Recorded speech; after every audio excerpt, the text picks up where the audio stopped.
Vamos orar mais uma vez, meus irmãos. Pai, a Tua palavra foi lida e diante dela nós sempre dependemos do Senhor, do Teu auxílio, do auxílio do Teu Santo Espírito, a abrir o nosso coração para que possamos perceber as verdades profundas contidas na Tua palavra. Palavra que é fonte de vida. Dá-me fidelidade, Senhor, nesse momento, e dá-nos o perceber da Tua palavra. Fala ao nosso coração, haja poderosamente em nosso meio. É o que nós te pedimos, no santo nome do nosso Senhor e Salvador Jesus Cristo. Amém. Meus irmãos, então hoje finalmente chegaremos no final, logo após o fim do terceiro discurso de Jesus, terminaremos o capítulo 6. E até o momento, o que nós vimos nesse capítulo? Se os irmãos tiverem uma memória um pouco boa, não precisa ser tão boa, mas um pouco boa, os irmãos vão lembrar de que nós vimos Jesus multiplicar os pães e peixes, nós vimos a multidão a segui-lo atrás desse alimento material, Então quando Jesus começa a confrontar os corações e a mostrar para eles a necessidade que eles tinham do alimento espiritual, do pão de fato que dá a vida, não daquele maná que perecia, não daquela história que apontava para aquele que é a realidade, não a história que apontava para Jesus Cristo, o Deus encarnado.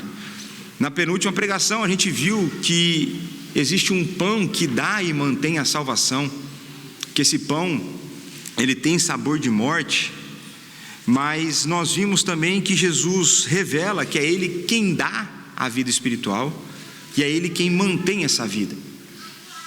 Uma frase que Jesus repete aqui agora, de que só pode chegar a Ele aqueles que foram dados pelo Pai. Depois ele vai reforçar essa ideia que não apenas foram dados, mas é o Pai quem os traz. Então Deus muda o interior do ser humano de tal forma que ele vai ao encontro de Cristo. E nós vimos também que todos aqueles que são dados ao Pai como um presente, Jesus Cristo, como um bom filho que é, jamais jogará fora. Então ele não lança fora, e uma vez que foi dado, nós podemos ter certeza de que serão salvos. Depois nós vimos que esse pão que dá a vida tem um sabor de morte, onde Jesus reforça essa ideia da graciosa ação soberana de Deus como a única possibilidade de alguém chegar à vida espiritual, e que essa vida espiritual ela só é possível porque existe a carne e o sangue apontando para a morte sacrificial, apontando para a morte vicária, a morte substitutiva de Cristo na cruz. E mais do que essa morte dar-nos vida, essa morte une-nos a Cristo. Então, uma vez que nós depositamos a nossa fé em Cristo, nós somos unidos a Ele, nós somos então trazidos para uma nova família, nós temos agora nele um novo status, e isso é motivo de grande alegria. E no último verso da pregação na semana passada, nós vimos que isso aconteceu, toda essa conversa aconteceu enquanto eles estavam numa sinagoga, e Jesus estava a lecionar, a ensinar nessa sinagoga em Cafarnaum, que era a cidade inclusive na qual ele residia, a cidade que foi o centro do seu ministério ali na Galiléia. E o texto que nós lemos hoje, o que ele mostra para nós? Ele mostra mais ou menos aquela conversa que nós temos aqui no pós-culto. Então Jesus ensinou na sinagoga, terminou a sinagoga, juntaram-se os grupos e começaram a discutir o que havia sido ensinado. É mais ou menos isso que acontece, principalmente quando você não gosta daquilo que foi exposto, você acha outras pessoas que não gostaram, você se reúne para falar mal do pastor e daquilo que o pastor ensinou. Então é mais ou menos isso que aconteceu na sinagoga. Então acabou a conversa, os grupinhos ali se juntaram e começaram a falar daquilo que Jesus tinha ensinado. E que é uma coisa interessante, se nós repararmos no texto, desde que Jesus começa o ministério, ele começa a atrair muita gente. A gente tem poucos momentos ainda de pessoas a abandonar Jesus Cristo. Nós temos um movimento do aumento de discípulos, nós temos um movimento de cada vez mais pessoas a segui-lo. E por que isso se dá? De uma certa forma, isso se dá porque aquilo que Cristo fazia até o momento era bastante atraente. Ele ainda estava nas primeiras lições da classe de novos membros, ele estava a trazer ainda lições iniciais para o povo, e ao mesmo tempo em que ele ensinava, o que ele fazia? Grandes sinais. E sinais atraem.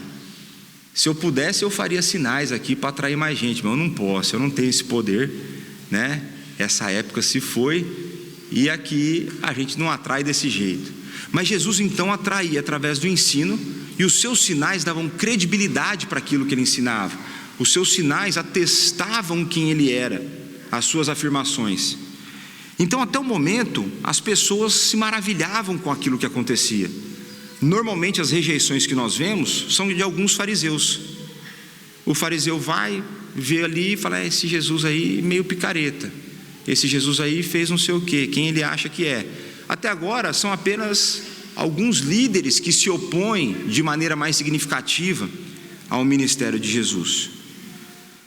Agora nós começamos a ver que, com o passar do tempo, Jesus Cristo começa a aprofundar o ensino dele, e ele começa a aumentar a intensidade com que ele faz algumas revelações, e algumas revelações que são bastante doloridas de se ouvir. Então, quanto mais o tempo passa, mais Jesus mostra que ele é o Messias prometido, e que, sendo o Messias prometido no formato que ele veio, era bastante diferente do formato que era esperado. Num sentido, fazendo uma metáfora bastante ruim, é como se os judeus tivessem feito uma compra na Temu, com base na foto que aparece lá, e quando o produto chega é uma coisa completamente diferente. E por acaso quem mais riu é o maior comprador da Temu que nós temos aqui na igreja, que é o presbítero Lucas, né? E parece que todo dia chega um pacote da Temu na casa dele, né? Mas brincadeiras à parte, quando Jesus começa a intensificar esse ensino, essas verdades começam a ser verdades de serem duras de serem digeridas. Começa a ficar difícil tolerar aquilo que ele fala. E é mais ou menos nessa cena que a gente se encontra agora, né? Essas verdades estão duras de digerir, tanto é que o Levi está a reclamar disso.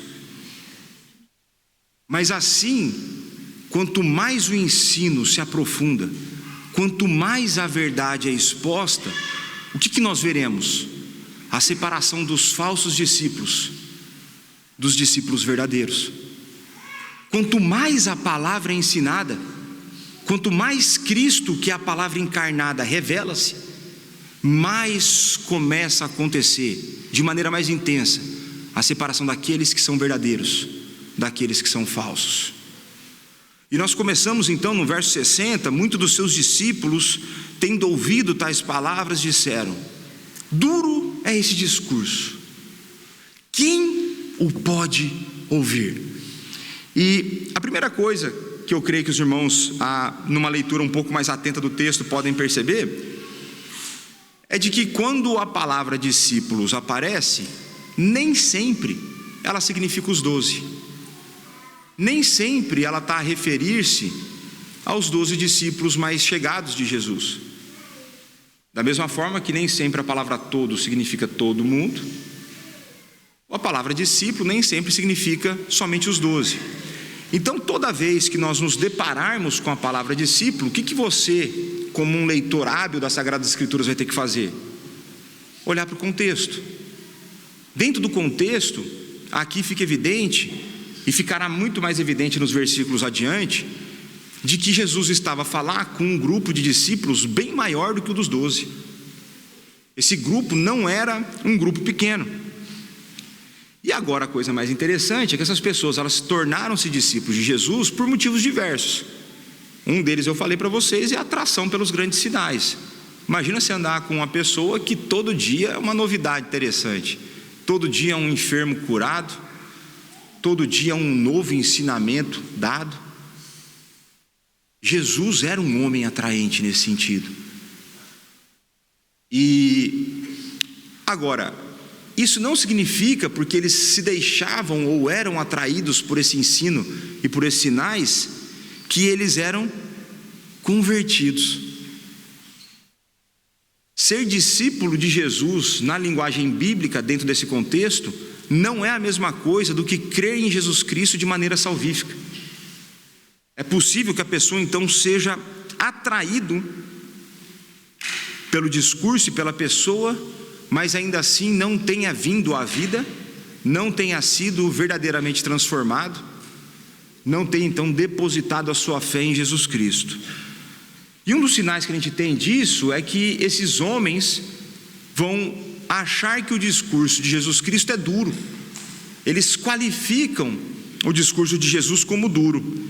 E duro, nesse sentido apresentado no texto, não é porque é um texto difícil, de difícil compreensão.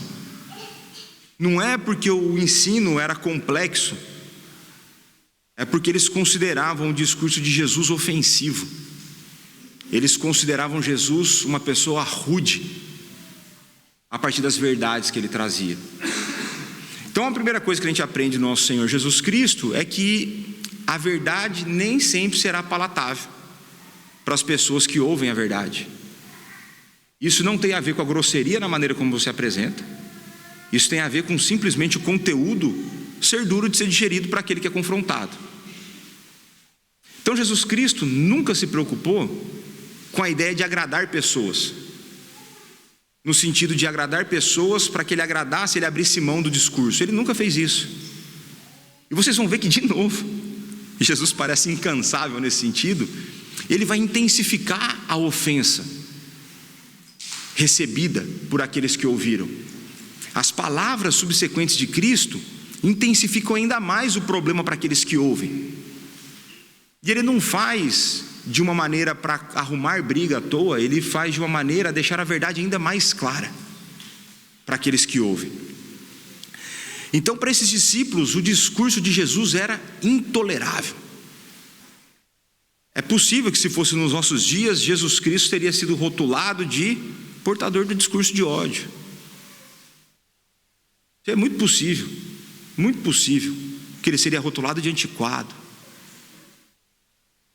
Mas essa postura desses discípulos de Jesus trouxeram ao meu coração as palavras que Paulo falou a Timóteo, ou escreveu a Timóteo, na sua segunda carta, no capítulo 4, nos versos 3 e 4. Pois haverá tempo em que não suportarão a sã doutrina.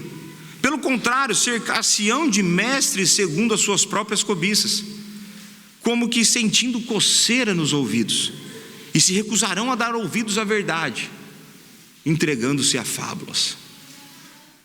Veja que aquilo que nós vivemos hoje não é uma novidade, aquilo é presente desde que a verdade existe, ou seja, desde sempre. Existem pessoas que não suportam a verdade e por isso querem um discurso adaptado para aquilo que mais lhe agrada.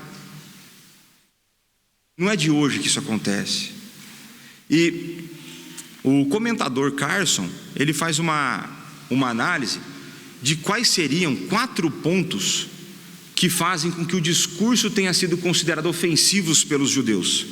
E esses 4 pontos são: primeiro, os judeus estavam mais interessados em comida, num messias político e em milagres manipuladores do que em realidades espirituais, os quais os milagres apontavam. O segundo ponto é que eles não estavam preparados para abandonar a sua própria autoridade soberana em questões religiosas. Então eles eram incapazes de dar os primeiros passos de fé genuína. Quando a gente vê o encontro de Jesus com Nicodemos, ele vai mostrar que a salvação, ela é resultado de uma ação soberana de Deus e não uma iniciativa humana. E para o judeu, o desejo dele sempre foi conquistar na sua própria força. E eles não estão dispostos a ouvir o ensino de Jesus, que é Ele quem vem ao nosso encontro. Então essa é a segunda razão do escândalo. A terceira, eles se ofenderam particularmente com as declarações que Jesus apresentou, afirmando ser maior do que Moisés, singularmente enviado por Deus e autorizado a dar vida. Jesus se revela como aquele profeta prometido, um profeta que seria maior do que Moisés. E eles se ofendem também com isso. E por fim, a quarta razão seria de que a metáfora do pão, depois apresentada como para eles como a sua carne e o seu sangue a ser bebido, tornam todo esse discurso muito ofensivo. Então, para os judeus que ouviam, Jesus estava de um certo sentido a ofendê-los desde a hora que ele começou a falar. Quanto mais ele começa a ensinar, quanto mais ele ensina, mais a verdade doía. E a primeira reflexão que quero fazer com os irmãos, recentemente eu não lembro por quem eu fui questionado sobre isso, qual que era a minha posição ou por que eu entendia de que existem tantas falsas igrejas que surgem e crescem. Por que diariamente, acho que é praticamente diariamente, surgem novos pseudo-profetas, pseudo-apóstolos, pseudo-revelador, pseudo-isso, pseudo-aquilo? E por que esse povo ajunta gente? Então deu o exemplo de um falso profeta que está aqui em Portugal recentemente, um péssimo produto brasileiro. Nessas horas a imigração não barra, né? Um péssimo produto brasileiro que veio para cá, inclusive não vou falar o nome, mas é meu xará, e ele está a fazer eventos aqui e só enche onde ele vai.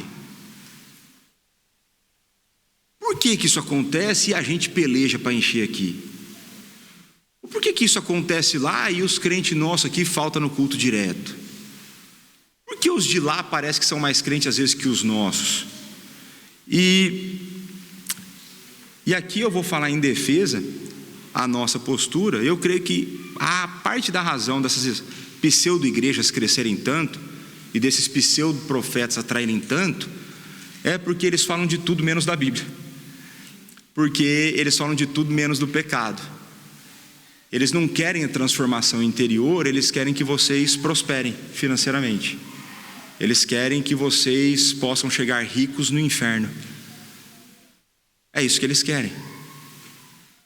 As pessoas vão nesses locais mais do que vocês vêm aqui para os domingos, porque elas estão desesperadas para receber alívio no sofrimento que elas têm no tempo presente. E eu acho que vocês deveriam ter mais afinco do que ela para estar aqui, porque vocês estão a receber alívio no tempo presente, mas com uma esperança muito maior do que virá no tempo futuro. Então eu creio que parte do crescimento que acontece nessas sinagogas de Satanás se dá porque a palavra de Deus não é pregada, porque o coração humano não é confrontado, porque a verdade da pessoa de Jesus Cristo não é exposta. Então essa é uma breve reflexão que eu queria trazer. E eu às vezes me deparo com algumas frases de alguns comentadores e veja, eu queria fazer às vezes as pregações mais curtas ou não citar tanto quanto eu cito, mas tem dia que eu leio coisas e eu falo, não tem como eu não partilhar isso com a igreja. E o nosso amigo JC, João Calvino, ele faz um comentário acerca desse versículo que eu achei uma aplicação pastoral muito boa, e eu quero partilhar com vocês na íntegra o que João Calvino diz acerca desse texto. Olha só como que ele aplica. Ao contrário, então ele está falando da dureza tida no discurso. Ao contrário da aspereza ou da dureza estar no discurso, ela estava em seus corações, não no discurso. Os réprobos, porém, estão acostumados a extrair pedras para se ferir. Olha a percepção de Calvino. Quando o réprobo, quando o descrente é exposto com a palavra, ele vai arrumar um jeito de se machucar ainda mais com aquilo que ele recebe, ao invés dele receber a cura. Ao invés dele ser transformado, ele é mais destruído quando a verdade é exposta para ele. E quando por sua empedernida obstinação se precipitam contra Cristo, queixam-se dizendo que sua palavra é áspera, a qual deveria antes os ter amaciado. Pois todos quantos se submetem com genuína humildade à doutrina de Cristo, não acharão nele nada que seja áspero ou desagradável. Para os incrédulos, porém, que se opõem com obstinação, ela será como um martelo que despedaça a penha, como o profeta a chama. Visto, porém, que a mesma dureza é natural a todos nós, se julgarmos a doutrina de Cristo segundo os nossos sentimentos, sua palavra não passará de afirmações estranhas e incríveis. Tudo que nos resta fazer, pois, é que cada um de nós se entregue à orientação do Espírito, para que Ele imprime em nossos corações o que de outra forma jamais entraria, nem mesmo em nossos ouvidos.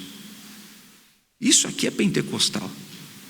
É você crer que o Espírito Santo tem poder de enfiar no nosso coração aquilo que nós refugamos, aquilo que nós rejeitamos, aquilo que for apartado da ação do Espírito a gente jamais aceitaria e submeteria. Então, Jesus Cristo vai responder, mas Jesus, sabendo por si mesmo que eles murmuravam a respeito de suas palavras, interpelou-os: isto vos escandaliza? Então cá Jesus está a mostrar primeiro o seu conhecimento acerca do ser humano. Ele sabia por si mesmo, não é que ele ouviu o povo cochichar. Então, por exemplo, se você fizer bem feito, eu nunca vou ouvir você reclamar de mim, porque eu não tenho esse conhecimento de conseguir saber o que está no seu coração. Mas Jesus tinha. E mais do que Jesus conseguir conhecer o que estava no coração, a gente vai ver que Jesus vai avançar na profundidade do seu discurso, de tal forma que esse discurso torna-se ainda mais ofensivo. Então vejamos, e ele vai falar: se vocês acham que isso ofendeu, segura as que eu vou soltar agora. Então verso 62: que será, pois, se virdes o Filho do Homem subir para o lugar onde primeiro estava? À primeira vista, podemos ter a impressão de que Jesus estava apenas a afirmar a sua origem celestial. Quando você olha do subir para onde ele estava, ele afirmou que ele é o pão que desceu do céu. A princípio parece que ele só está a falar de vou voltar para lá. Mas se nós formos pensar um pouco mais, e se nós lembrarmos até agora do relato de João, é impossível pensar na sua subida sem pensar na sua morte de cruz. É impossível pensar na sua subida sem que ele fosse levantado no madeiro. É impossível nós pensarmos em ele voltar para o lugar de onde ele primeiro estava, sem antes ele passar pela terrível humilhação de ser torturado e morto por conta dos nossos pecados. Se nós pensarmos num público que esperava um Messias político e que tinha uma visão triunfalista de mundo, onde a conquista material era o que importava, a ideia de um Messias humilhado e morto, no pior tipo de morte que existia na época, era muito mais ofensivo do que foi dito até agora. Entretanto, isso mostra apenas uma grande distinção que existe entre aqueles que são verdadeiros discípulos daqueles que são falsos discípulos. Os falsos discípulos, eles abominam a ideia de um Messias que foi humilhado, enquanto os verdadeiros discípulos abraçam essa verdade, porque essa é a forma de Deus pensar, a forma de Deus agir. Porque não é apenas a humilhação de Cristo que acontece na cruz, o que acontece na morte de cruz é o começo da virada nos estados de Jesus Cristo. Jesus Cristo abandona, tem ali o ápice da sua humilhação. Então, quando nós pensamos no ministério de Cristo, ele é dividido entre o estado de humilhação e o estado de exaltação. É na morte da cruz, o ápice da sua humilhação, em que começa a sua grande exaltação. E essa exaltação ela é grande porque Cristo derrota então não apenas a morte, ele derrota o poder do pecado sobre nós. Ele toma sobre si a vergonha e a culpa do nosso pecado, leva para a cruz, resolve o problema, e depois disso ele derrota a morte. Ele é ressuscitado, ele vai ser, nós sabemos, levado aos céus e está a reinar soberanamente sobre tudo e sobre todos. A reação a esse gênero de verdade, a reação ao ensino bíblico, mostra a real condição do nosso coração e mostra o nosso destino. A maneira como nós reagimos à palavra exposta mostra se de fato nós somos verdadeiros discípulos de Jesus. E a cruz era algo tão escandaloso para os judeus, seria tão ofensivo para eles, que Paulo coloca isso na primeira carta aos Coríntios, no capítulo 1, verso 23. Mas nós pregamos o Cristo crucificado, escândalo para os judeus. Era ofensivo para os judeus, que o Messias prometido, desde Gênesis 3,15, fosse morrer uma morte tão humilhante como a morte de cruz.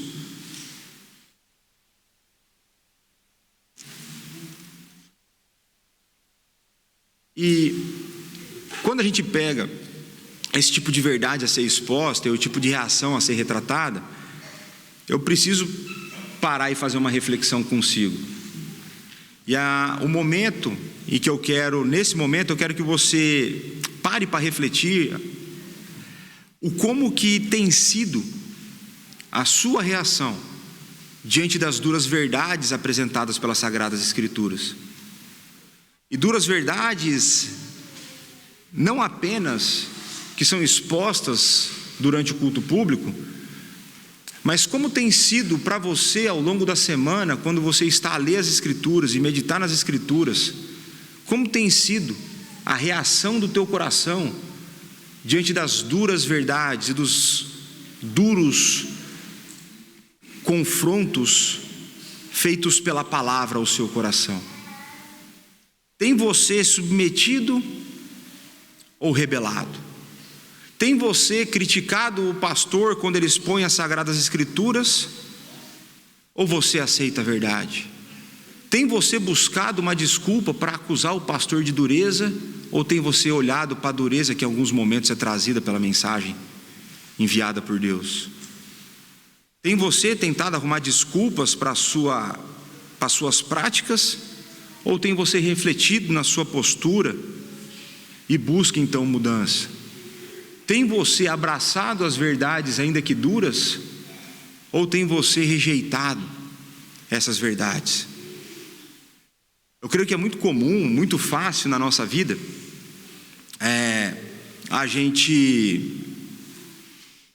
eu vou falar um pouco mais disso mais para frente, mas é muito fácil na nossa vida cristã a gente ser deparado, e aí é tranquilo, é normal você não gostar de estilo de pregadores. Ninguém é obrigado a gostar de todo pregador. O que você é obrigado a gostar da mensagem que ele entrega, porque ela vem direto do alto, se ele for fiel às Sagradas Escrituras. Mas a gente tem um costume de, quando a gente ouve as coisas que a gente não gosta, a gente tenta achar um defeito em quem fala. Se você for fazer isso comigo, você nem vai precisar de muito esforço, porque defeitos eu tenho vários. Agora, será que não está você errar o alvo? Se você critica, por exemplo, a uma pessoa que vem te confrontar, um irmão seu na fé que vem te confrontar com uma verdade, será que não tem você errado o alvo quando você ouve duras verdades bíblicas? E você tem olhado mais o mensageiro do que a mensagem? Que postura que tem mostrado seu coração? Discípulo verdadeiro ou de falso discípulo? Eu acho que essas são as verdades para você refletir. E aí Jesus vai avançar no verso 63. O Espírito é o que vivifica, a carne para nada aproveita. As palavras que eu vos tenho dito são Espírito e são vida. E aqui esse verso, meus irmãos, aí são aqueles versos que tem hora que eu estou preparando a pregação, eu queria que eles não tivessem no texto. Por quê? Porque eles são difíceis, né? Então às vezes eu me deparo com alguns versos que eu falo assim: Senhor, como que eu explico esse negócio aqui? E esse é um dos versos que a princípio parece simples, mas se você for com calma e reparar no que está escrito, Jesus fala que a carne para nada aproveita. Mas peraí, agora há pouco ele falou que quem come da carne tem vida. Se o sinal da vida eterna é ter a carne, como que assim, peraí, a carne para nada aproveita? Não é aí, se você tem um pouco de interpretação bíblica, você já sabe que ele não está falando da mesma coisa. Não pode ser a mesma coisa, porque se ele acabou de falar nos versos 54 e 55 que a vida eterna está na carne, como pode a carne para nada ter proveito?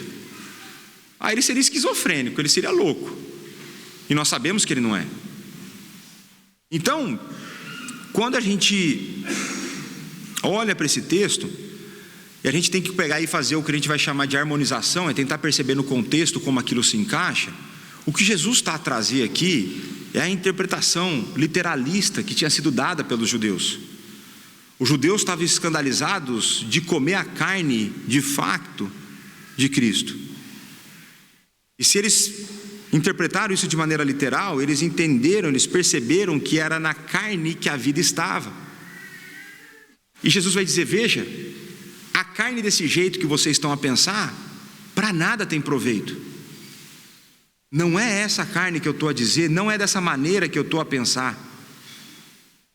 E ele vai falar: veja, não é essa carne que dá vida, é o Espírito que vivifica. Então aqui, ela só vai ter, essa carne só vai ter valor, ela só vai ter sentido, se ela for percebida através da ação do Espírito. Ela só vai ter sentido se ela for compreendida de maneira espiritual.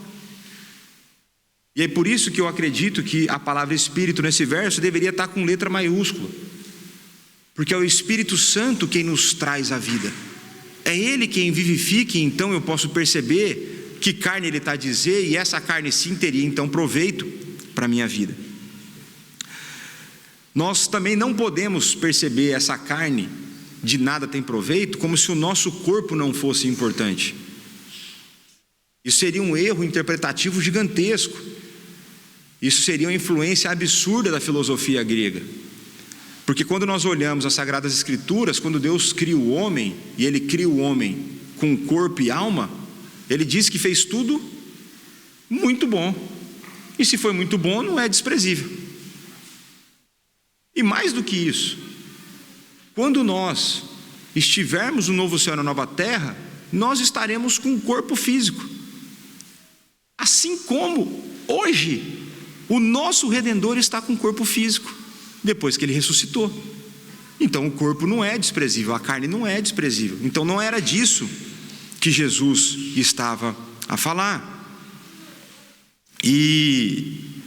Então eu creio que nós deveríamos entender esse Espírito como o Espírito Santo, que dá-nos vida, para que então possamos compreender. E assim, o texto vai dizer, as palavras de Cristo são Espírito, porque elas são resultado da ação do Espírito, e por isso elas são também vida.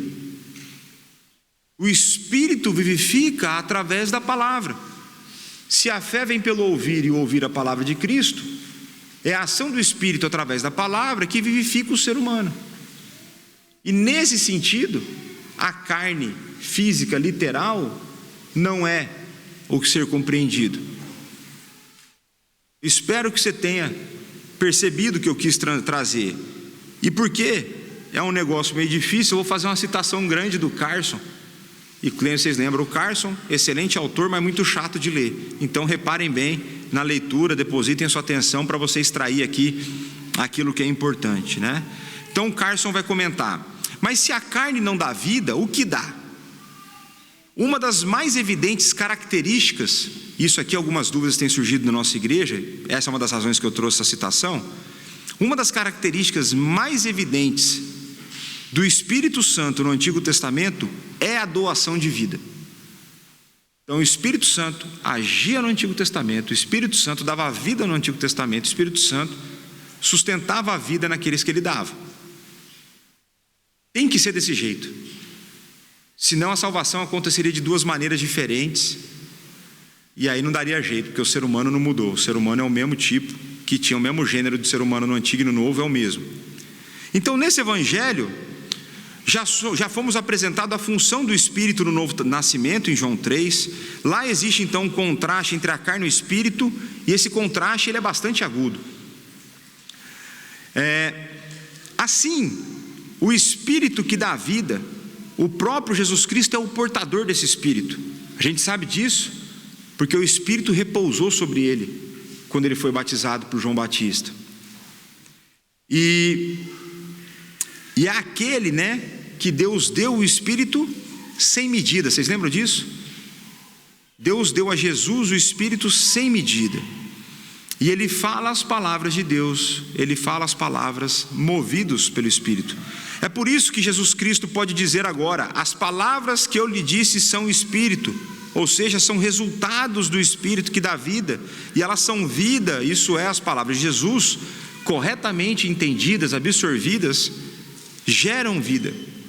Se as palavras de Jesus nesse discurso forem corretamente captadas, então o povo, ao invés de rejeitar Jesus, o verá como pão do céu, aquele que dá a sua carne pela vida do mundo, aquele que é o único que provê vida eterna. E eles receberão e eles crerão nele, provarão a vida eterna imediatamente e desfrutarão da promessa de que ele os ressuscitará no último dia. Então, se bem compreendido as boas verdades ditas por Jesus, ela gera transformação de vida imediata e futura, presente e eterna, temporal e eterna. Por isso que esse Espírito dá vida, e não é qualquer vida, é uma vida eterna. E no final do verso ele coloca aqui de que essas palavras são Espírito e são vida.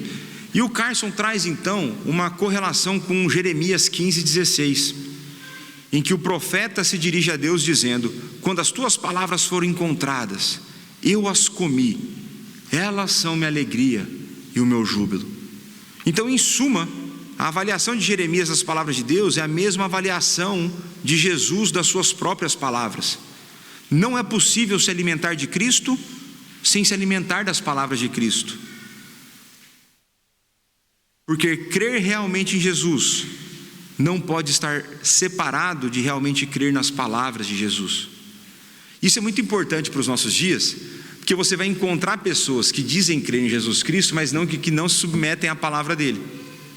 Existem pessoas que dizem crer em Jesus Cristo, mas falam: esse pedaço da Bíblia eu não quero para mim. Tem pessoas que creem em Jesus Cristo e vão dizer: veja bem, isso não é Jesus que falou, isso foi Paulo quem falou. Espera aí, como assim? O que Paulo falou são as palavras de Cristo. Não sei se os irmãos já tiveram acesso àquelas cópias das Sagradas Escrituras que os discursos de Jesus aparecem em vermelho. Então, veja, teólogo, quando tem muito tempo, também discute um monte de coisa, né? Uma das coisas que é discutida é que não faz sentido vender uma Bíblia em que as palavras de Cristo estejam em vermelho, porque se fosse vendido, a Bíblia toda teria que estar em vermelho, e não apenas as palavras que ele falou enquanto encarnado na terra.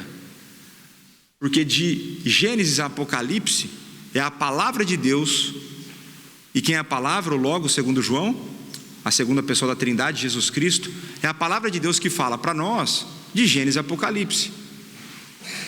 Então, nesse sentido, tudo que Paulo falou foi Cristo quem disse.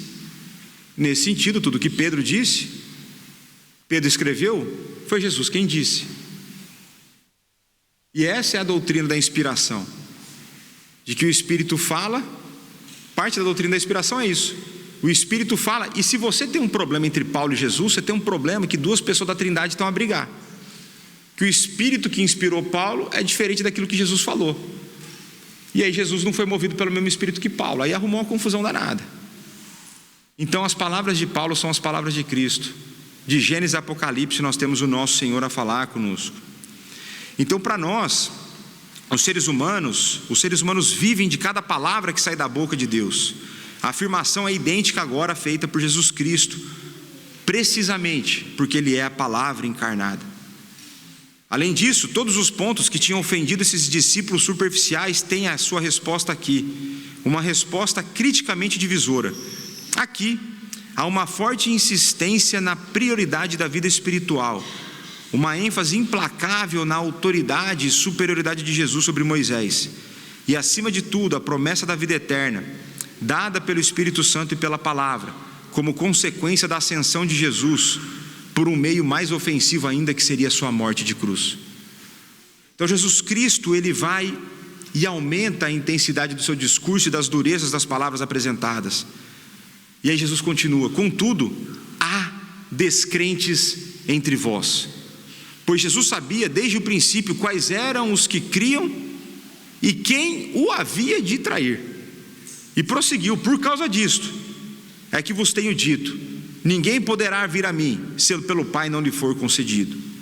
Um ponto importante a ser reparado nesses dois versos é que João ele faz um comentário parentético no meio na fala de Jesus.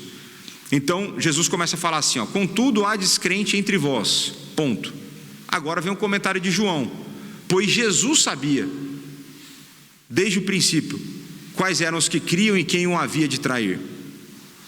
Outro ponto, fecha parênteses, e prosseguiu. Aí vem a fala de Jesus de novo. Então João faz um comentário no meio para mostrar que quando Jesus diz que havia descrente no meio deles, ele sabia desde sempre que Jesus não fora pego de surpresa quando Judas o traiu, quando pessoas o abandonaram. Por quê? Porque ele sempre soube, e a gente vai ver o porquê que ele sabe dessas coisas. E uma coisa que poderia chocar naquela época, e eu creio que pode chocar hoje, é de que Jesus afirma que no meio dos seus discípulos tinha aqueles que não criam. E essa realidade é, infelizmente, verdade aqui dentro dessa igreja. De que nós temos aqui no nosso meio pessoas que não são discípulos verdadeiros de Jesus.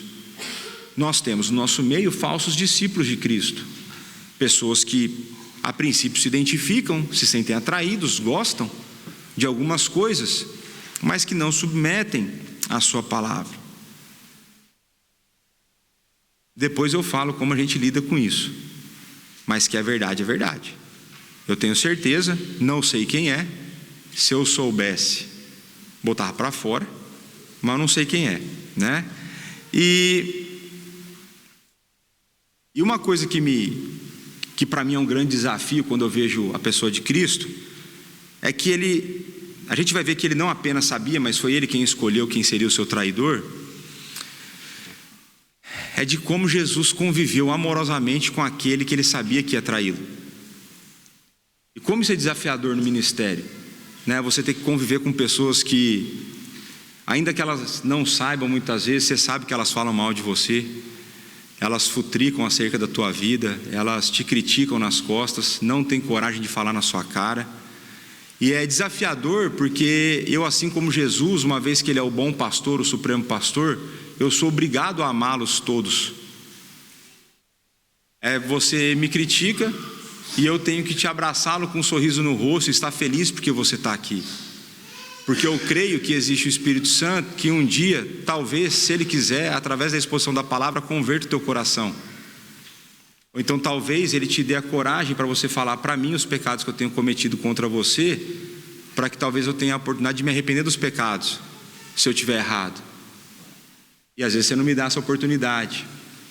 Então quanto mais eu estudo a pessoa de Cristo, mais eu me admiro da maneira como nós deveríamos ser moldados pelo seu exemplo.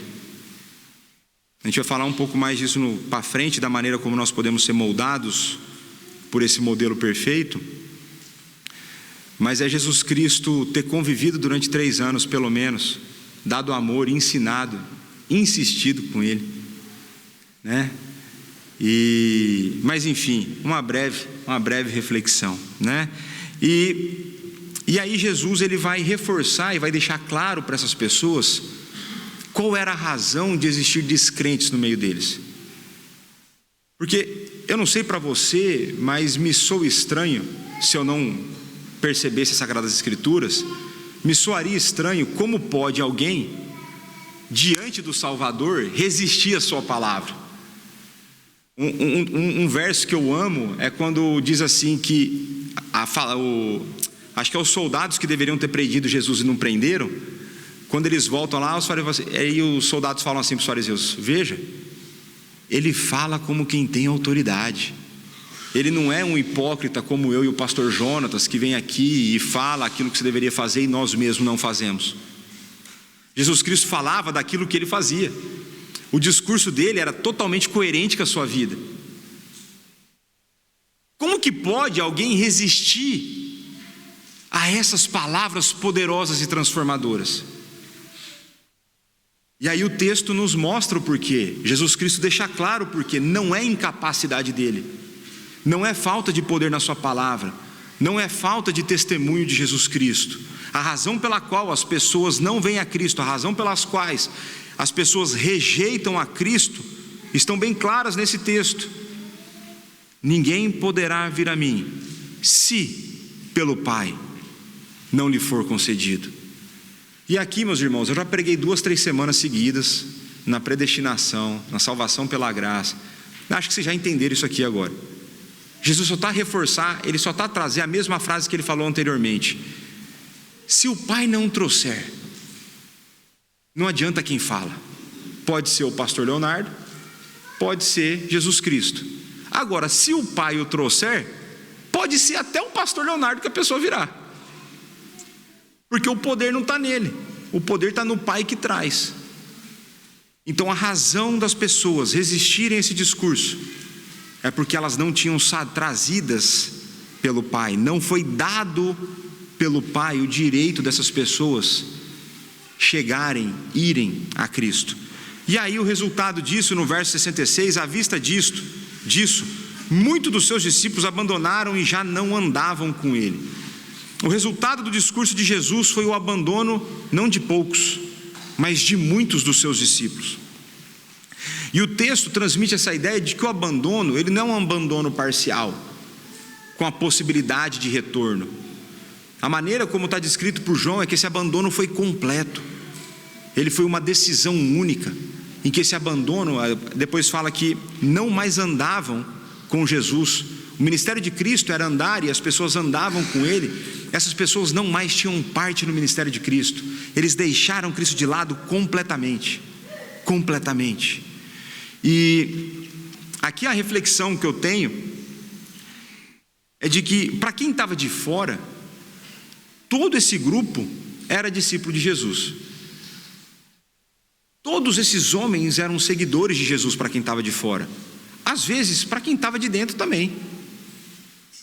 Você vê a pessoa empolgada, ouviu o discurso, nós estudamos um PG essa semana, né?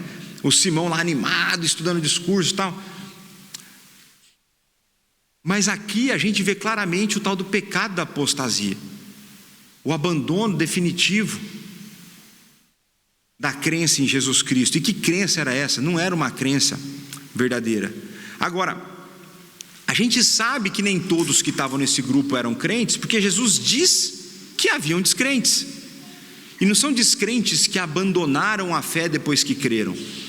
Foram aqueles que nunca creram, mas se sentiram atraídos pela beleza da pessoa de Cristo, pela beleza das suas palavras e pela beleza do poder demonstrado nos seus sinais. E assim como foi na época de Jesus, é assim na igreja hoje.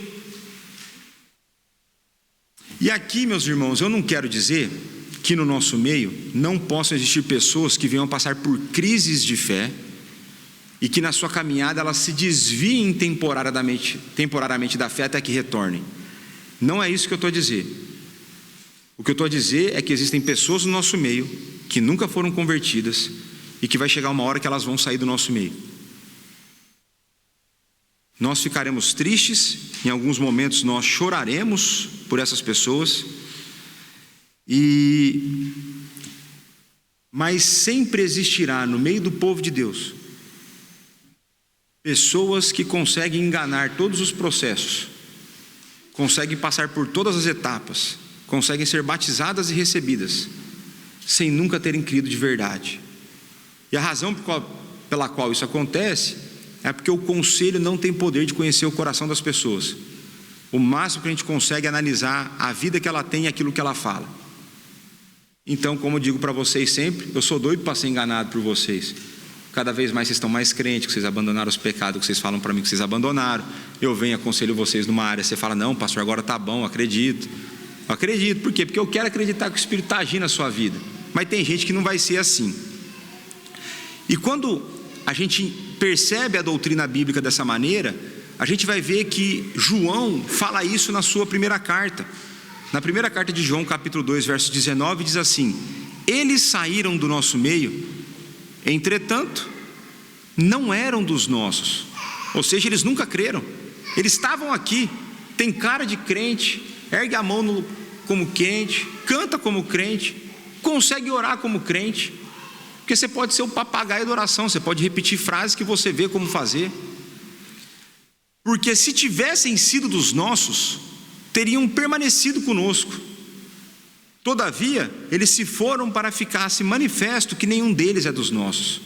O pecado da apostasia não é o abandono da fé, é o abandono de uma prática que nunca surgiu de uma fé verdadeira. É o abandono de uma prática meramente externa, de uma pessoa incircuncisa de coração. Agora, qual que é a dificuldade para mim e para você? É que nós não conhecemos os corações. Então, portanto, a gente não consegue saber se a pessoa está desviada ou se ela apostatou da fé. Se a pessoa saiu do nosso meio, qual deveria ser então a nossa postura?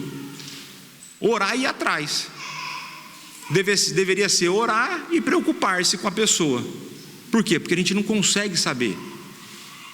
A gente não tem esse poder, a gente não tem esse conhecimento. Então a nós cabe o insistir pela pessoa. Então a pregação da verdade afastou muitos de Jesus. E isso vai nos mostrar, meus irmãos, que nem sempre a saída de pessoas da igreja é algo ruim. Eu não quero dizer com isso que na nossa igreja nós não tenhamos problemas, que nós não tenhamos pecados vindo da liderança. Não é isso que eu quero dizer. Não quero dizer que a nossa igreja é perfeita. O que eu quero dizer, é possível que pessoas saiam do nosso meio por falhas pecados do pastor, pecados do conselho, pecados de outras pessoas. É possível que isso aconteça. Talvez tenha acontecido. O que eu estou a afirmar é de que nem todo mundo que sai é problema nosso. Não sei se você gosta muito de futebol. Eu gostava mais, mas eu torço para o time mais significativo do Brasil, que é o Corinthians. E o Corinthians, durante muitos anos, tinha uma estratégia muito ruim, que ele trazia muito cara ruim na mesma época.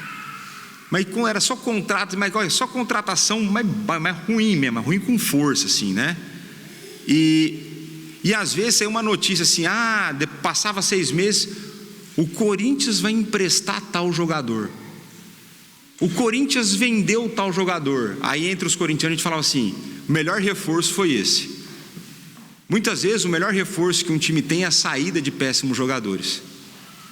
E às vezes na vida da igreja, um grande reforço para nós é a saída de pessoas que não têm compromisso com Jesus Cristo. A gente não vai saber quem são, mas nosso coração vai doer com a saída delas. Mas a saída delas será uma bênção no nosso meio.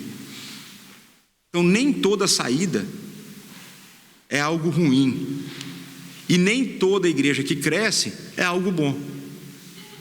Porque eu falei das pseudo-igrejas que estão cheias, nem todo crescimento é verdadeiro. Agora, como que vai ser o critério então para a gente pensar sobre isso? Essa igreja tem as marcas da igreja verdadeira. Se ela expõe fielmente a palavra, se ela administra corretamente o sacramento, se ela exerce a disciplina eclesiástica. Se a igreja tiver a fazer isso, e ela tiver a crescer, grande chance desse crescimento ser bênção do trabalho de Deus através dela, por ser uma igreja fiel. Se ela não tiver a fazer isso e a igreja crescer, é grande sinal de que esse crescimento não é sinal de saúde. Talvez seja sinal de um cancro no meio do povo. E o contrário, da mesma forma. Então, Jesus pergunta aos 12: porventura, quereis também vós outros retirar-vos? E Carson, quando ele está a analisar esse texto, ele fala que o abandono foi tão grande que sobrou só os 12. Não é que tinha outros além dos 12 e ele vira para os 12. Falou, não, o resto foi embora. Do pessoal, da malta que estava a seguir, sobraram os 12. Somente os 12. E por algumas razões, meus irmãos, eu gosto imenso dessa fala de Jesus. Essa fala de Jesus, ela tem lições impressionantes, lições importantes para nós como igreja. E a maneira como eu tento traduzir para uma linguagem de hoje é quase como se Jesus virasse para os 12 e falasse assim: veja bem, vocês não querem aproveitar que eles pediram Uber? Vai ficar mais barato. Vai embora. Vocês não querem ir? Aproveita, pediram Uber carrinha, cabe mais gente. Tem vaga. Vocês não querem?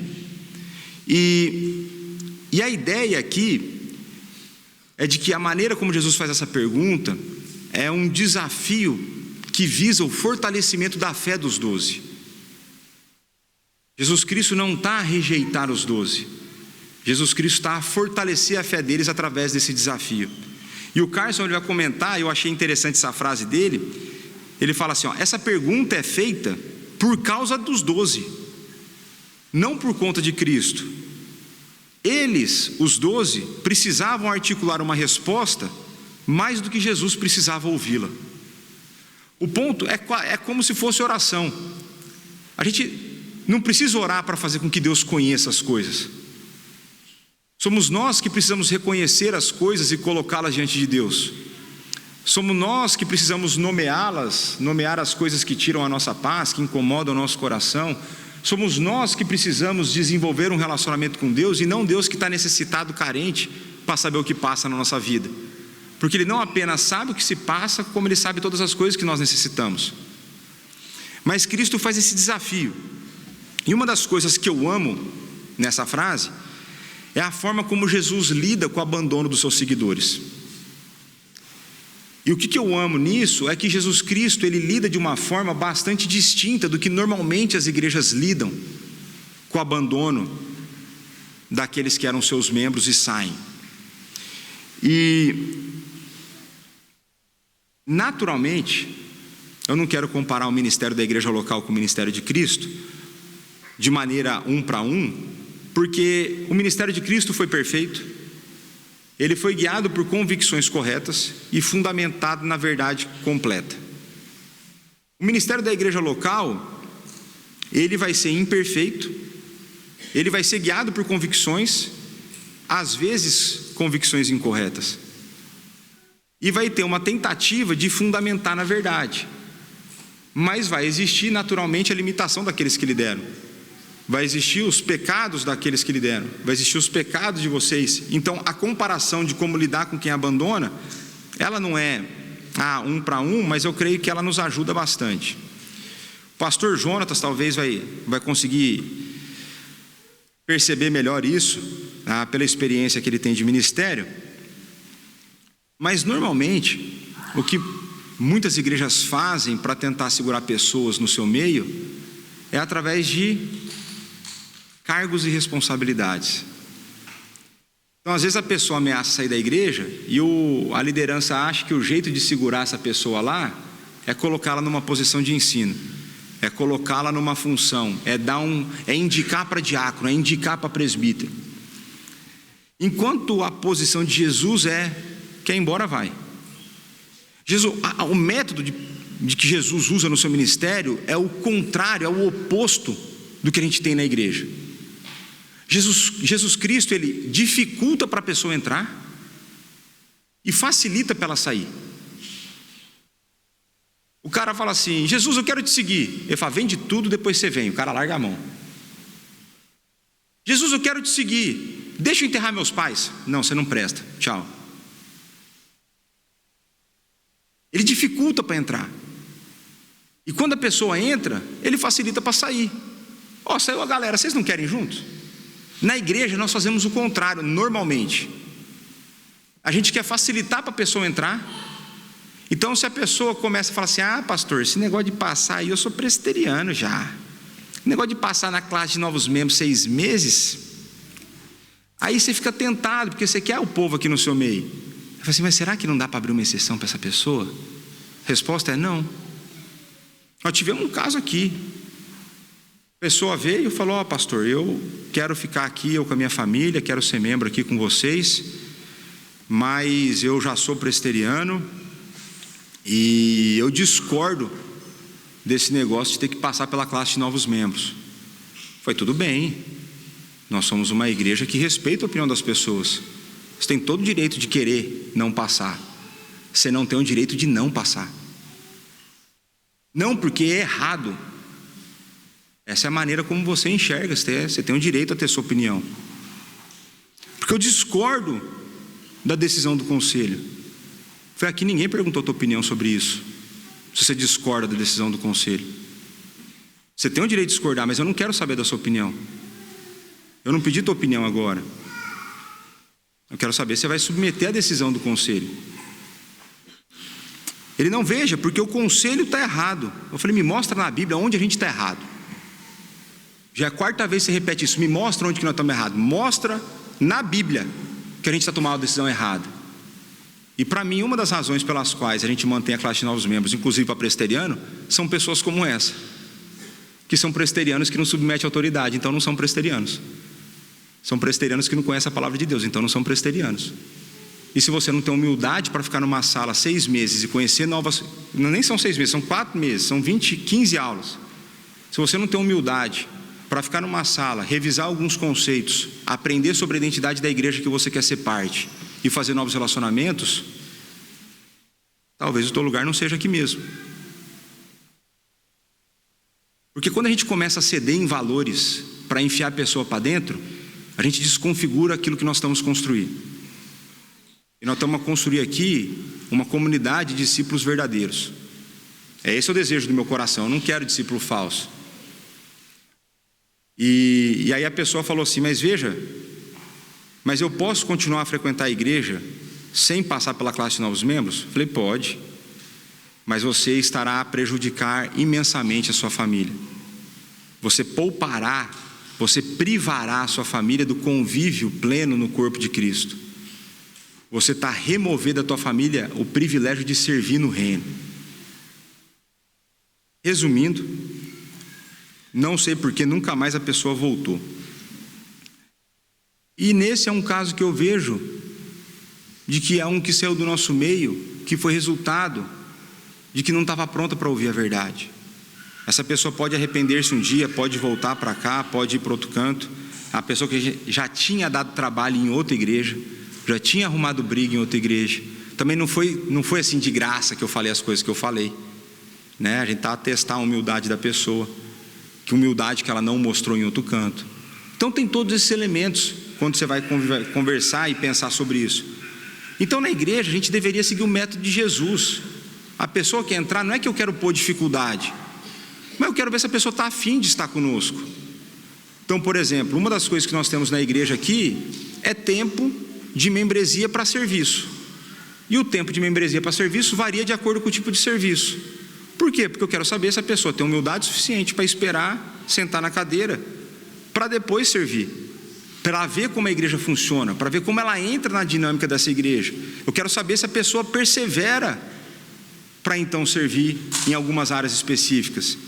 E mais do que isso, é muito comum quando a gente chega de uma outra realidade, que a gente tinha um determinado tipo de função, e cada um aqui chega, na média, com uma experiência eclesiástica distinta, de que você teve papéis em uma determinada igreja local que talvez você não terá na outra.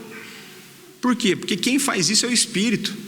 É o Espírito quem concede os dons, é o Espírito quem capacita, e é o Espírito quem move a liderança para escolher as pessoas para fazer o que tem que ser feito.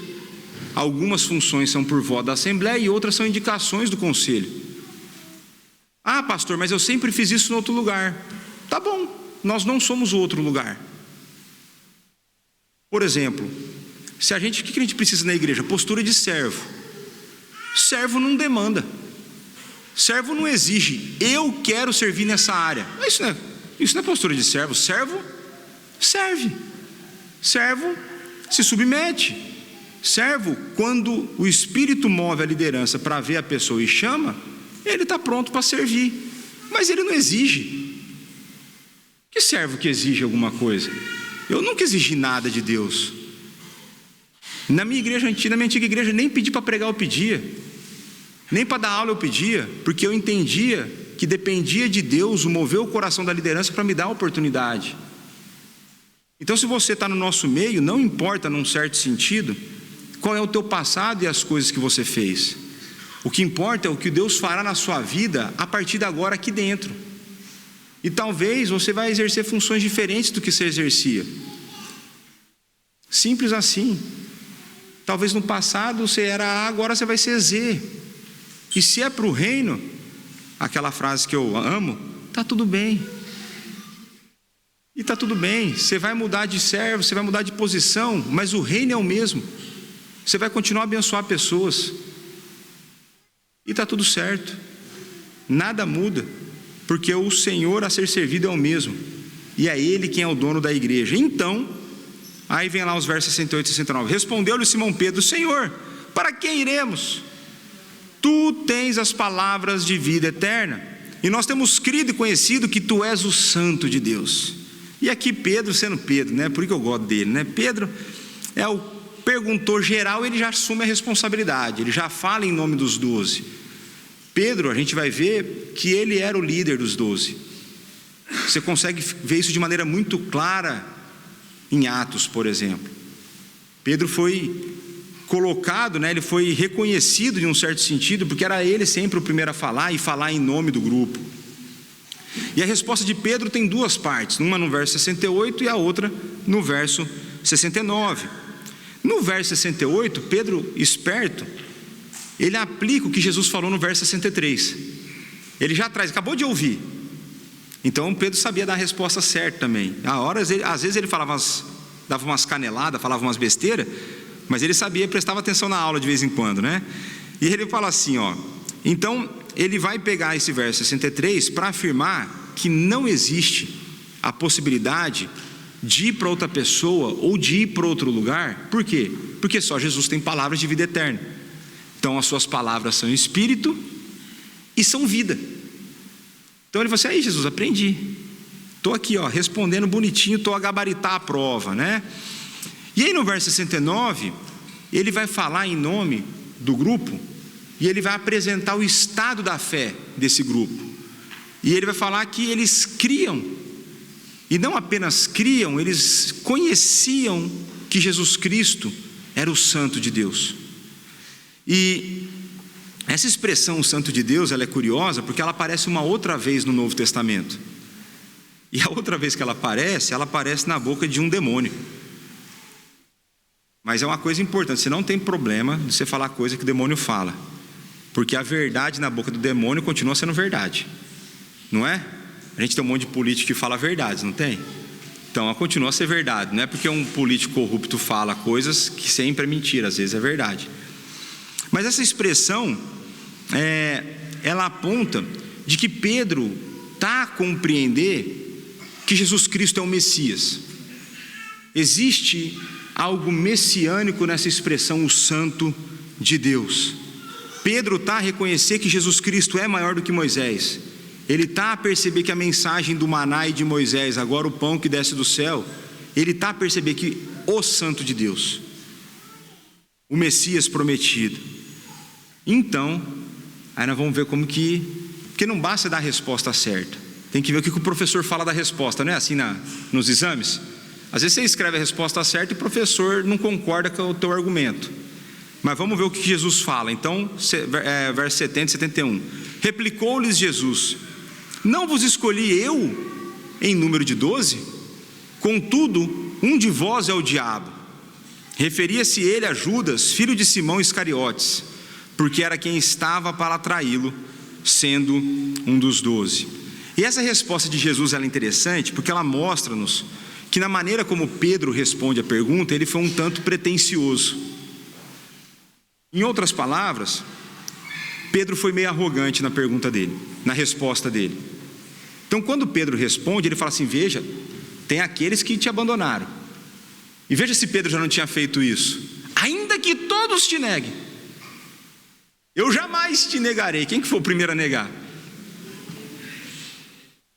3 vezes, Mas eu ainda prefiro Pedro, tá? Eu gosto de Pedro. Mas quando a gente olha aqui, a maneira como Jesus vai falar com Pedro e com os 12, dá a entender que Pedro foi um tanto orgulhoso na maneira como ele responde. De tal forma que Pedro, ao olhar o abandono dos outros, ele sente-se orgulhoso da maneira como ele não abandonou. E de uma certa forma, ele só não abandonou porque Jesus não deixou que ele abandonasse. Se é ele quem preserva a salvação, então ele não tem nada de mérito dele para se considerar melhor que os outros. É assim que você continua vivo aqui.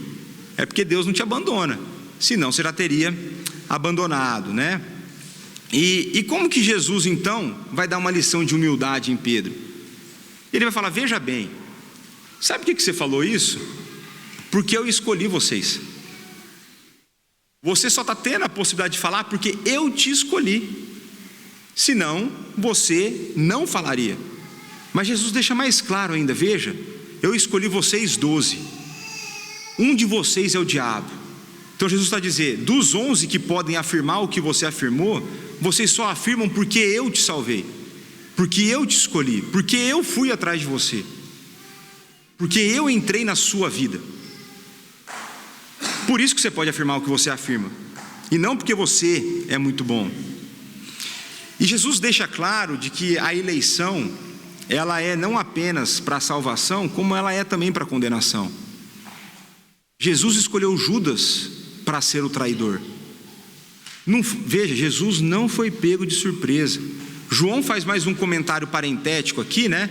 Porque Jesus só fala: um de vocês é o diabo. Depois dos eventos ocorridos que João está a fazer o relato. E aí ele falou assim: quando Jesus disse do diabo, era Judas que ele falava. Aí João acrescenta essa informação para nós. Então, Jesus, ele nos escolhe para cada uma das nossas funções e dos nossos destinos. Então, se eu falei do servir na igreja, Jesus te escolhe inclusive para que você sirva em algumas áreas e em outras não. Como eu sempre digo, eu nunca vou entrar no grupo de cânticos, a não ser que a gente tenha pessoas com dificuldade auditiva e importante é ter alguém lá, daí eu vou. Mas tirando isso, não. Por quê? Porque eu não quero ofender vocês, não quero atrapalhar o momento de cântico de vocês. Por quê? Porque eu não tenho capacidade para isso.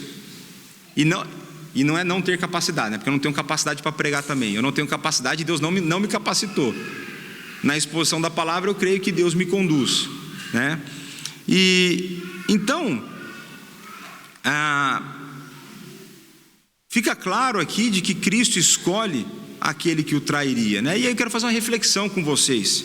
E a última reflexão aqui da pregação é de que Judas mostra-nos que é possível ser um falso discípulo e perseverar no nosso meio.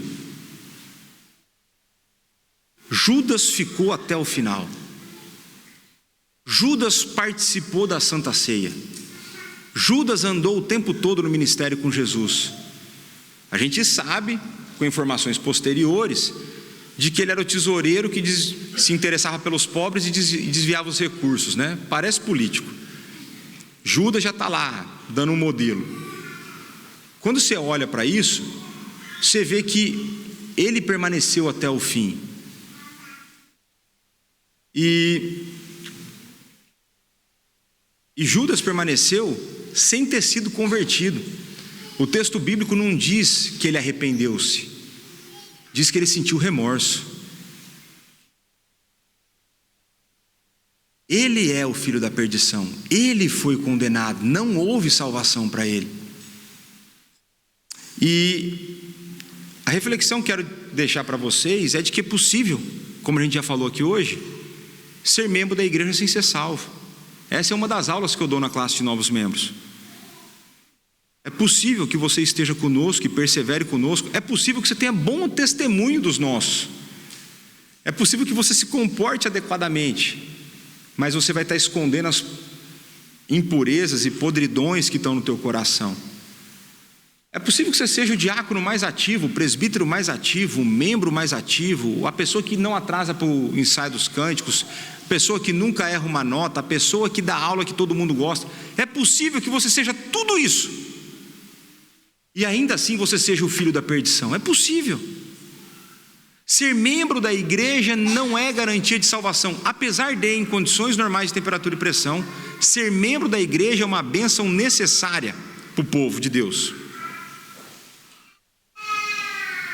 Eu sou entusiasta de termos membros na igreja, faz parte do cuidado do povo, mas ser membro da igreja não é ser salvo. O que nós precisamos é viver num relacionamento de submissão ao nosso Senhor e Salvador Jesus Cristo. Meus irmãos, no início eu disse que esse texto mostraria um fenômeno interessante: a separação dos falsos discípulos dos discípulos verdadeiros. Eu creio que tenha ficado evidente que os falsos discípulos, quando confrontados com verdades que vão contra os desejos do seu coração, eles ofendem-se e rebelam-se. O resultado é o abandono definitivo, eles param de andar com Jesus. Em contrapartida, nós vimos que os discípulos verdadeiros não apenas abraçam verdades, eles não apenas abraçam as verdades desconfortáveis ensinadas por Jesus, mas também percebem que é somente em Cristo que há a possibilidade de vida eterna, e por isso eles creem que Cristo é o Santo de Deus. Todos nós, em algum momento e com alguma intensidade, lutaremos com as verdades ensinadas por Jesus através da sua palavra. Palavra essa que é resultado da ação do Espírito e que traz vida. Quantas vezes você não foi embora do culto a discordar da pregação e dos ensinamentos daquele dia, sem qualquer fundamentação bíblica para a sua discordância? Veja, eu nunca me ponho aqui como detentor da verdade, mas se você for discordar daquilo que é ensinado aqui, traz a fundamentação bíblica, que se eu estiver errado eu quero mudar. Agora, não vem argumentar sem ter o fundamento bíblico. Normalmente, quando você faz isso, a única coisa que você está a demonstrar é a inclinação pecaminosa do seu coração dentro daquele assunto. Quando você não tem fundamento bíblico para a sua rejeição da palavra que é exposta, a única coisa que você demonstra é um pecado, uma tentação constante na tua vida. Normalmente, ofendemos-nos quando pessoas confrontam-nos com a palavra de Deus. De maneira resumida, todos nós temos as mesmas inclinações dos falsos discípulos. Todos nós não gostamos de ter os nossos pecados confrontados. Todos nós não gostamos das verdades que nos ofendem. Todos nós não gostamos disso. Se fôssemos deixados sozinhos e sem auxílio, ficaríamos ofendidos e abandonaríamos Jesus Cristo. Entretanto, diante da nossa incapacidade, Jesus Cristo encarnou-se e viveu a vida de um discípulo perfeito. No seu estado de humilhação, sujeitou-se à lei, obedeceu à lei, sujeitou-se a tentações e sofreu com as tentações. Sua obediência e perfeição conduziram-no para a tortura e crucificação. Mas foi no ápice da sua humilhação que a sua exaltação como perfeito discípulo começa, pois ele derrota a morte ao ressuscitar dentre os mortos. Ele subiu para o lugar de onde ele primeiro estava e agora está à destra de Deus a reinar soberanamente sobre tudo e sobre todos. O nosso Senhor não é apenas um modelo de discípulo a ser seguido. Ele é aquele que conquistou tudo em nosso lugar e dá-nos auxílio através do seu Santo Espírito. Ele não apenas conquistou, é Ele quem nos conduz nesse novo estilo de vida. Por isso, devemos arrepender-nos das nossas inclinações de falsos discípulos e devemos buscar viver como verdadeiros discípulos de Jesus. 3 breves aplicações. Quando você olha para o seu coração hoje, qual é o estado dele? Falso ou verdadeiro? Que tipo de discípulo você é? Você é o discípulo mimimi com toda a palavra que é pregada? Ou toda a palavra que é pregada, ainda que traga dor, encontra morada no seu coração?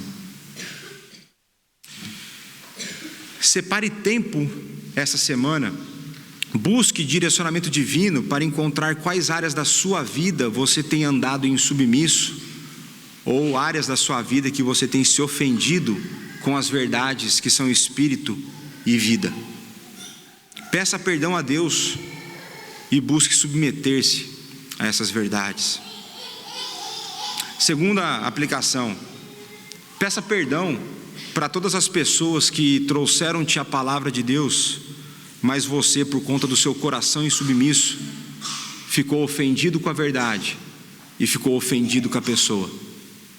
Arrependa-se diante de Deus por aquilo que você se ofendeu, porque a palavra foi ensinada e confrontou o teu coração, e peça perdão à pessoa que você talvez ainda guarde raiva, porque ela foi usada por Deus para te mostrar a verdade. Aquela pessoa que demonstrou amor verdadeiro recebeu de você ódio. Peça perdão a ela. E por fim, se você ainda não é um discípulo verdadeiro de Jesus Cristo, enquanto há fôlego de vida, há possibilidade de arrependimento e submissão ao nosso Senhor. Se você ouviu as palavras pregadas hoje e você consegue perceber de que as dores que você sente no seu coração hoje por conta daquilo que te ofendeu trarão crescimento e não morte, é para você. Arrependa-se, muda de vida, venha caminhar conosco, deposite a sua fé em Jesus Cristo. É somente Ele que é a fonte da celeste vida. Que Deus continue a ter misericórdia de nós e a derramar a sua graça sobre nós. Oremos mais uma vez. Pai, a Tua palavra foi lida, foi exposta, e nós, diante da palavra da vida, diante daquele que é o pão que desceu do céu, diante do verdadeiro discípulo de Deus, do Pai, nós nos sentimos constrangidos, envergonhados, pois em vários momentos parecemos mais falsos discípulos do que verdadeiros. O nosso coração se rebela, o nosso coração não aceita a Sua palavra, o nosso coração busca desculpas ao invés de buscar arrependimento. Dá-nos prazer naquele que é a fonte da vida, dá-nos prazer em Jesus Cristo, na Sua palavra. Que o Teu Santo Espírito mova o nosso coração nas fraquezas que tanto temos. Que o Teu Santo Espírito possa guiar-nos numa vida de fortificação espiritual. Que possamos dia após dia crescermos em intimidade com o Senhor. Para que possamos, sempre que questionados, se queremos abandonar o barco, que nós sempre optemos por ficar com Jesus Cristo. Leva-nos nessa certeza de que nós que fomos dados ao Pai pelo Filho, jamais seremos lançados fora, apesar das nossas tantas fraquezas. Dá-nos um coração que tem deleite na palavra revelada. Dá-nos um coração que se alegre em Ti. É o que nós Te pedimos, gratos também pelo perdão dos nossos pecados e pelas tantas graças que o Senhor tem derramado em nossa vida. E tudo isso nós fazemos no santo nome do nosso Senhor e Salvador Jesus Cristo. Amém.